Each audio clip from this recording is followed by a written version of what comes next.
Hello and welcome to the ministry. I know, we getting it together. We getting it together. Looks coming together. Today we are talking about receiving a touch from God that the Lord will send somebody to you in order to bless you. Now, this is a conflicting message because of the fact that there are also messages at this very time that are going out saying, God's not sending nobody to help you. You got to dig your own way out. Actually, God is one that saves his people. He will leave the 99 to go get the one. So in certain seasons you may find that it may seem like nothing's happening, nothing's moving, nothing's going. Is this what was supposed to be going on right here right now? And you have to fight through it, and you gotta walk through it, and you gotta work through it. But at the same time, God is in the midst of it when he's not sending you help. He's not sending you help in certain seasons because he wants to be your main source, and he doesn't want you dependent on other people. But at certain times and during certain seasons, he will send you help. There's a scripture in the Bible that goes that I will send a messenger before you. There's also a scripture in Exodus that speaks about sending angels in order to come and retrieve. But when these angels come and retrieve, they have very specific instructions as to how in which they are meant to retrieve. Some of us have been in seasons where we have been toiling. It's not that we've just been like, praise Jesus, let's do this, let's do this, let's do this. Jesus, and then sat there and did nothing. Faith without works is dead. We've been out here doing the work. We've been out here making things happen. We've been trying to rub two pennies together to get $1. We took them 2 pennies and we dropped them in the tithing bucket and made sure it multiplied at least in 20 cents. Sometimes we were lucky we got $2. If God really wanted to be blessing, he gave us 20. Hello. But God is in the midst of everything in which we are doing, and he sees what we're doing. If God gave you an assignment in a season and you diligently pursue, even when you didn't know whether that assignment was working, even when the assignment wasn't seemingly working to your favor, but you say, you know what? I don't know if this is working for me, but I'm going to take the steps to do something with it. So I'm going to step out here on faith, on credit. And God said I'm supposed to do this. Okay, let's see what we can do with it.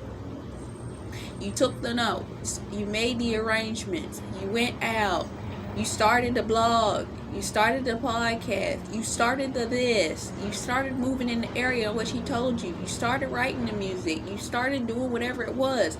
People didn't know you was doing it, but God knew you was doing it.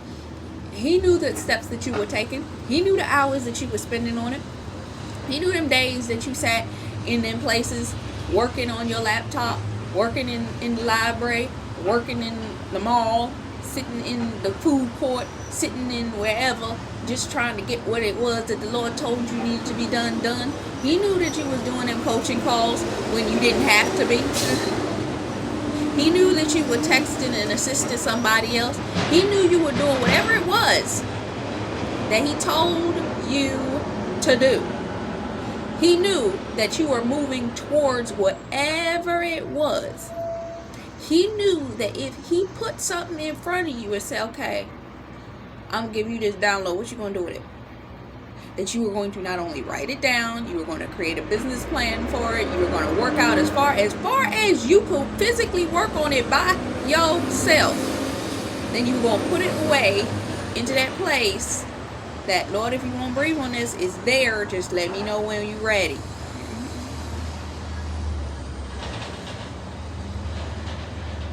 Poor.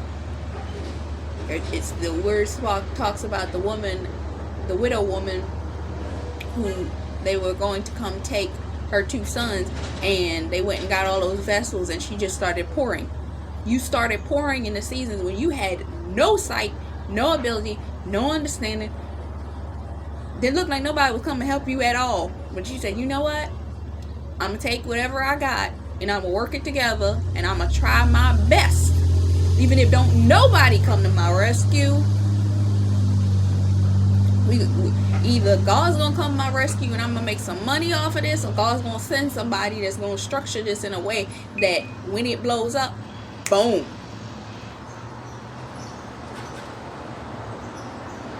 That it's going to be legally structured, financially structured, physically structured, situated in whichever way that it needs to be situated in order for it to run appropriately in the season that it needs to operate.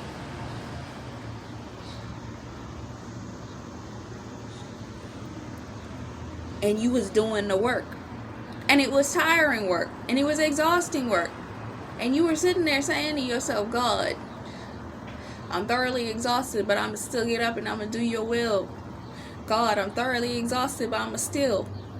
God, I'm thoroughly exhausted, but I'm gonna keep on going even though I don't know where the end of this process is.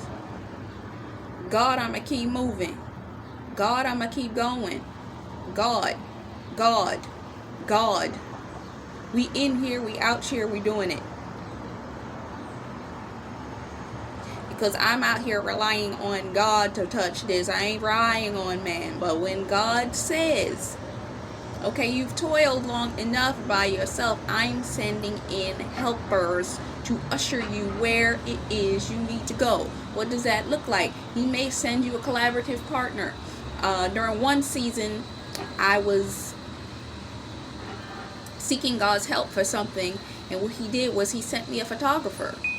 She literally was placed in the exact situation that I was placed in, and because we were so close together, we started talking, and I said, well, maybe I'll assist you. Can I assist you in anything? You need anything? And she was like, no, I don't think, maybe I can't. And then she finally said, you know what? Sure. Come on. I need an assistant to do this. I was like, sure, let's see. Let me see. And she said, girl, you the best assistant that I got. I ain't never had an assistant like you. Like, for real? I'm gonna use you more. And then she's like, what you need? Photos. Those are the photos that you see on my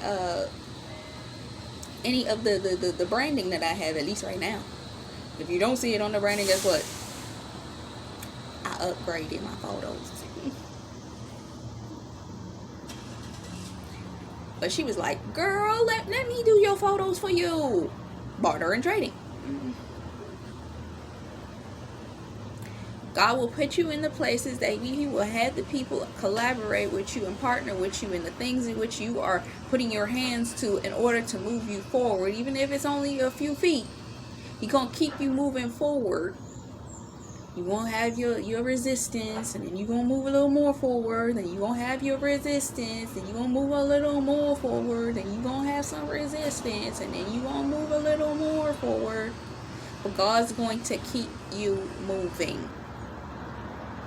For those of us that are business people that enjoy business, or we enjoy doing ministry, or we enjoy whatever it is, it's like God has got you in a place, in a state in which he's like, I see her. Elroys sees all things, and he be like, she don't stop working. I give her word, and she runs off and does that thing. I give her an idea for a course. She don't just think on the course and be like, I'm gonna sit up there and create all these notes for this course, and I'm put them in my computer. No, she gets up, she writes the notes for it, she plans out the sessions for it, She puts it in her calendar to do it. She goes into the system of her computer and records it. The only thing she may not do is she may not sell it immediately because she's trying to get that back end stuff straight. But that's all right, because we getting the people ready to help her organize it. But the fact that she put her hands to it when I told her and didn't keep it as an idea in her head tells me, okay, she's somebody I can work with. I'm going to send a prophet to her to prophesy this. And then she going to sit down and say, okay, so you done prophesy this to me. Okay, what we doing with it? How we going to do that? What's up? What's up? What are we developing? How are we creating? What is this going to become? Are we just going to leave this like this, or are we going to move on it? Yeah, he's looking for those people, because those are the people that are the Joseph that was put in prison, that was just sitting there nurturing a tree. Because if you look at,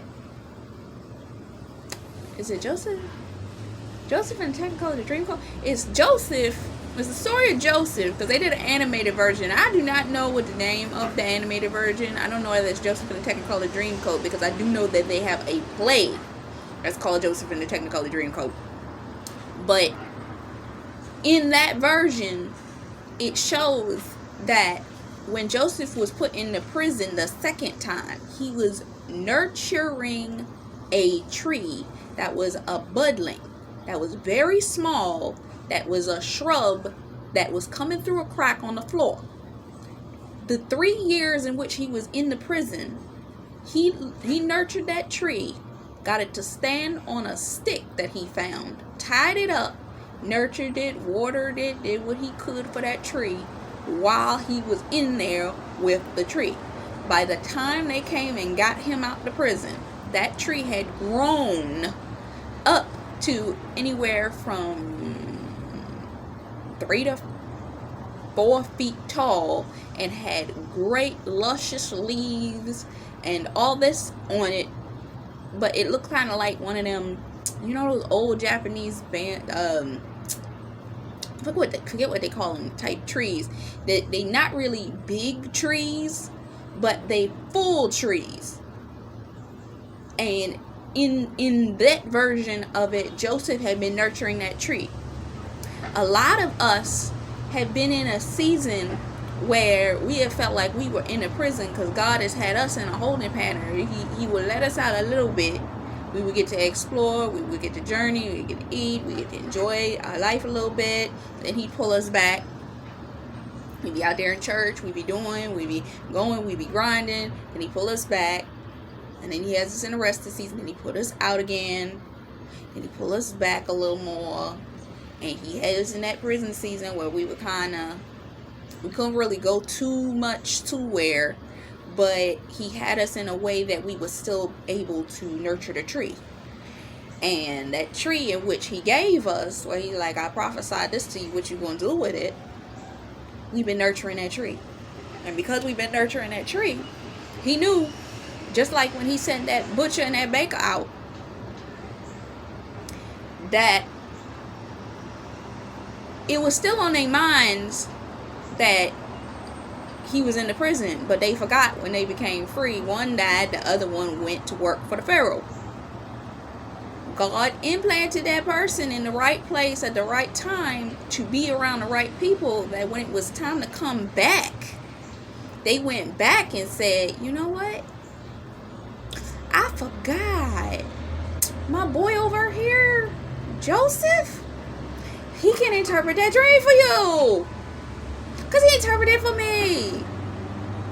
There are people that you have been helping, that you have been serving, that you was blessing in your season when you ain't have nothing but the ability to give somebody some advice. You didn't have no money. You was just trying to figure it out. But you was tithing whatever pennies you can find until God gave you quarters, until he gave you dimes, until he gave you dollars, until he gave you fives, until he gave you some money to rub together. And you were sowing, even though you didn't have. You didn't have it like that, but you were sowing whatever you could. Whenever you could, you was going to church as frequently as possible. You was doing the things that you should have been doing, but you was working on that tree.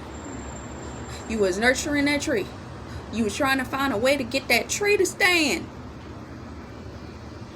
You was touching that tree.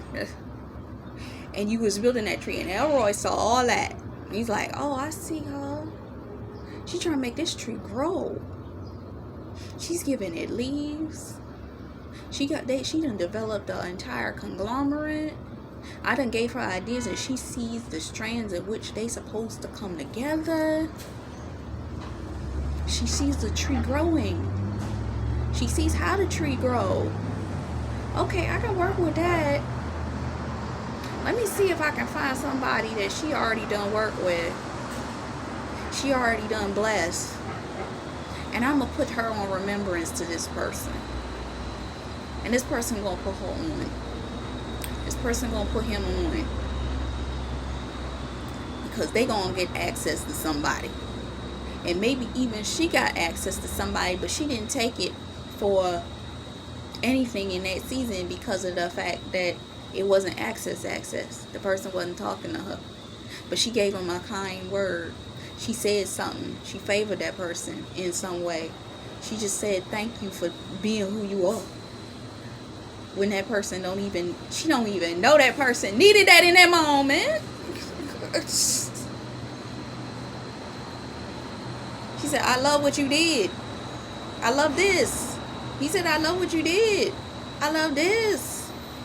And that person is sitting there. They actually had been thinking about favoring you. Trying to figure out how to favor you. It's like, I want to favor this person. Why this person on my mind again? That person sent me that comment 3 years ago. I'm gonna hit that person up. They was so kind. I got a memory. I got a memory of this particular person. And because I got a memory of this person, I'm going to do something for this person. Oh, I know y'all hear that. I can't help. I'm going to try to finish this word. Because I don't want to move inside. But it want to bless this person. It's like, I want to bless this person. Where's she at? Can I get in touch with her? What's her number? Where can I go? What's her number? She got a phone number. Can I email her? Can I have my people talk to her people? Does she have people? How am I going to get in touch with her in this season? Because I need her. She the one I need. I ain't nobody else. I need her. That's the person that I need in this season. I'm going to bless her. I'm going to favor her. I'm going to favor him. I'm going to get them to hook up this. Yeah. Because I ain't been able to get them off my mind since they said what they said. Because I really needed that in that moment. They really blessed me in that moment. I'm gonna do something for that person because they really did me a solid in that. They really did me a solid in that, and they didn't have to. They don't even realize what they did. What they said to me in that moment really changed my life. How can I bless her? How can I do something for her? Let's see what she wants. She wouldn't have served today. And God gonna send somebody. This person may be somebody that's supposed to partner with you. This person may be supposed to be a God-ordained friend. Jonathan to David. The people that are supposed to bless you. These people are supposed to do a miraculous work in your life. They're supposed to open a door. I had a dream not too long ago, and I don't really talk about my dreams that much because I want to make sure that I give y'all interpretations. If the Lord wants me to do that, I'm going to pray about that, whether he wants me to do that. But the Lord showed me in this dream I was on this elevator, but I wasn't the one with the main door. I was with an investigator who, she was trying to find an entrance to the door. But if I recall correctly, the entrance to the floor that they wanted was a weird entrance. You couldn't just press to get to this floor. It was a secret sequence that you had to do where you had to touch the button, it switch over into something else, and then the other button reveals itself, and then you couldn't just press it.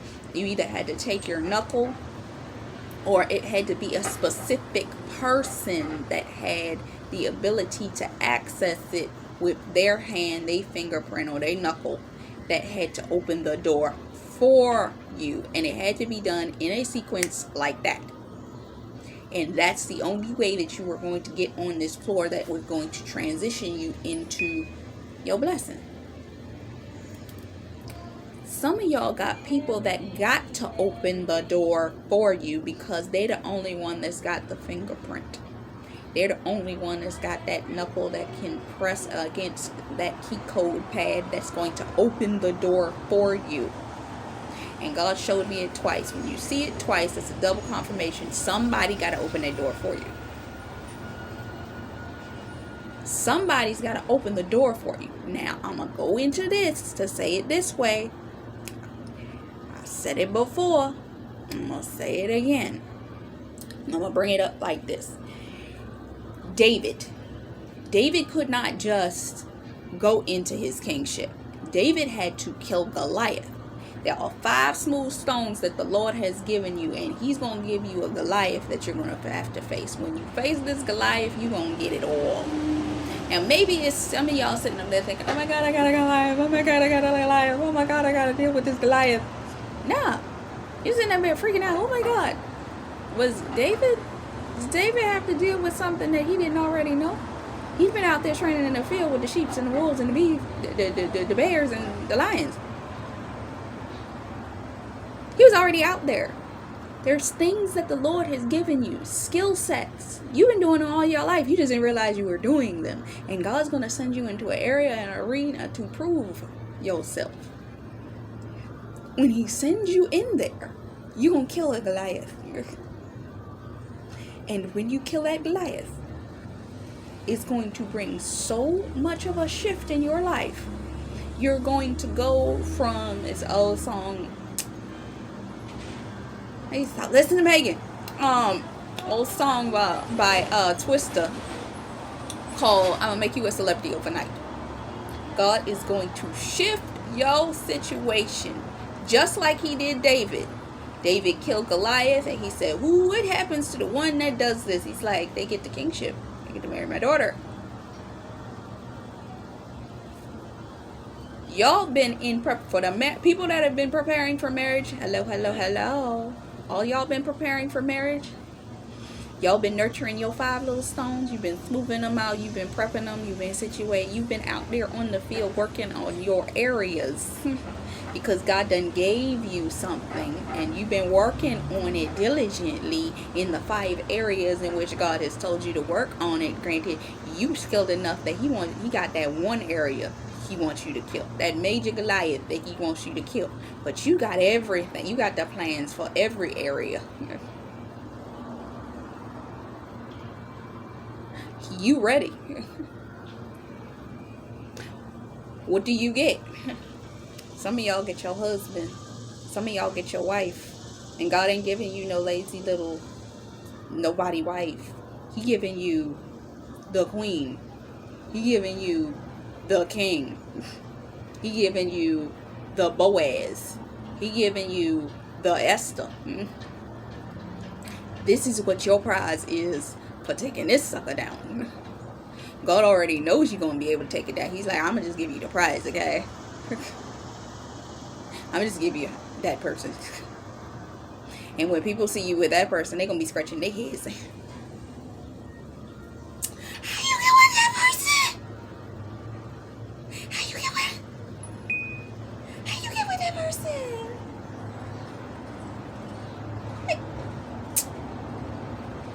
I've been trying to get with that person for so long. How do you got that person?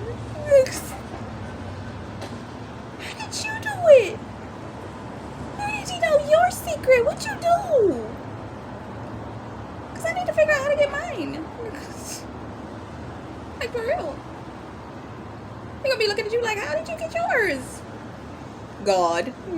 God gave me the plans and I executed them, and then all of a sudden, here comes the man.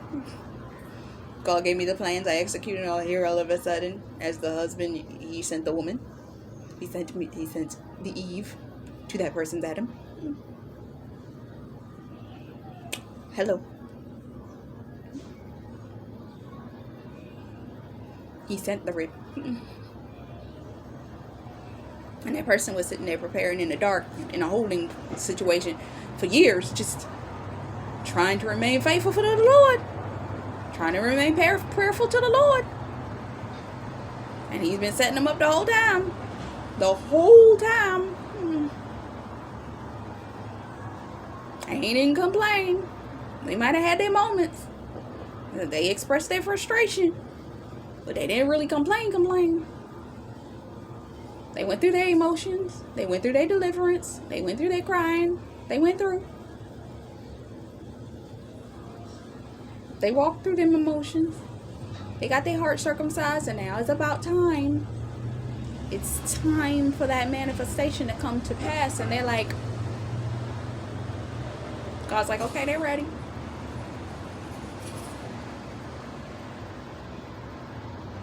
Esther. Okay, let's go send Esther in. She went through that year of preparation. So now the king wants to see her. Because Esther's ready. Because Esther, some of y'all Esthers, your redemption is going to be your marriage. Let me repeat that again. Your redemption is going to be your marriage. Your restoration is going to be your marriage. For everything that you lost, the Lord is about to bless you with a marriage that's going to replace all that. You're going to be looking like, I lost what? Look at this fine specimen of a man that I have next to me. And it's fine to you. Whatever's fine to you. Some people wouldn't find the person that you think is fine to you. It ain't fine to them, but it's fine to you. Look at this fine specimen of a woman that I have found. Because you ever notice, I'm going to tell you this, because I've noticed this. You ever notice the celebrities that get married and they stay married, it's the person that they married that look like shouldn't be with them? It's like, how they marry that person? They look so regular. They look regular. He is a fine specimen of a man, and he got somebody that looks so regular. A fine specimen of a woman, and she went and got her a regular Joe.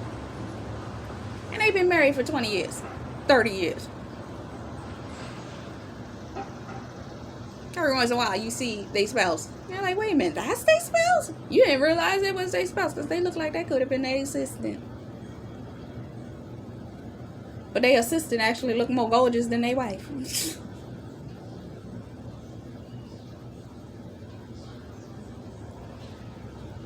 Hello?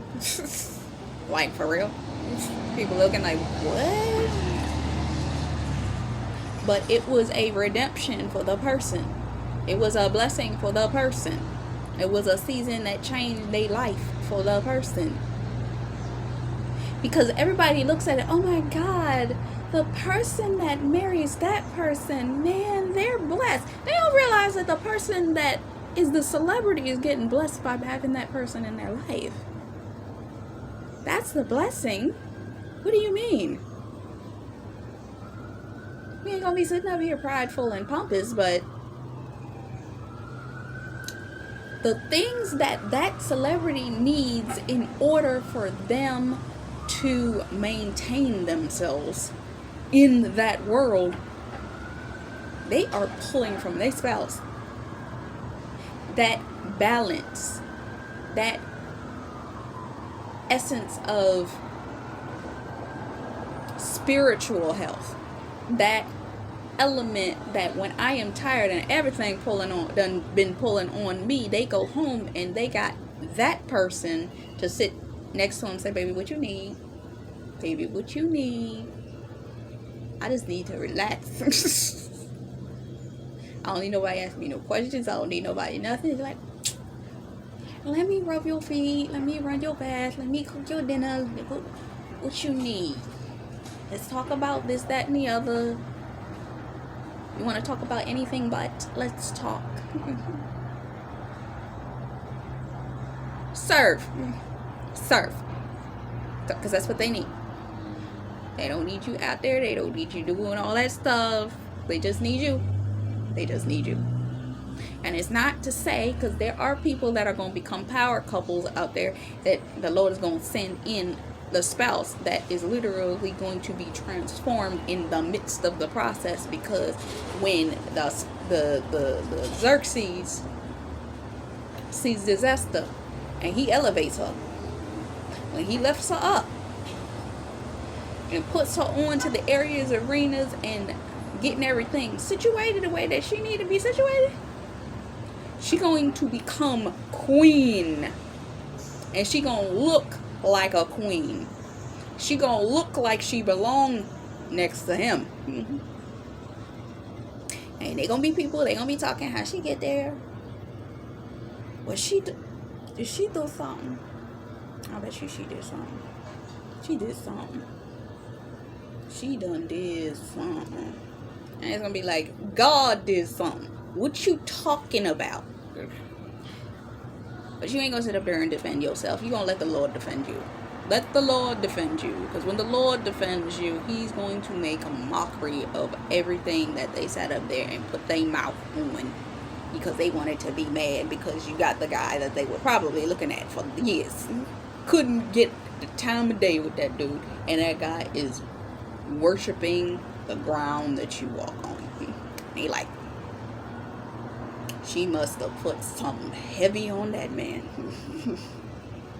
No, she didn't. God brought them together. God did the work. Okay? Ruth and Boaz. God is preparing to bless the situation in the name of Jesus. And because God is about to bless it, God is going to make this connection work.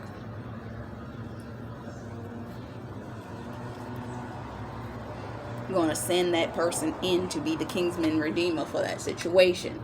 And these story of the Bible, God has chosen regular people and paired them up with extraordinary relationships, friendships, marriages, and never underestimate what God will do, because he qualifies the called. He does not call the qualified.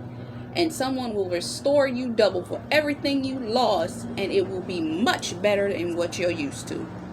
God is about to bless you. Be prepared. It's en route. Much love, faith, peace, and blessing. This is Taj McCameron for the ministry. Goodbye.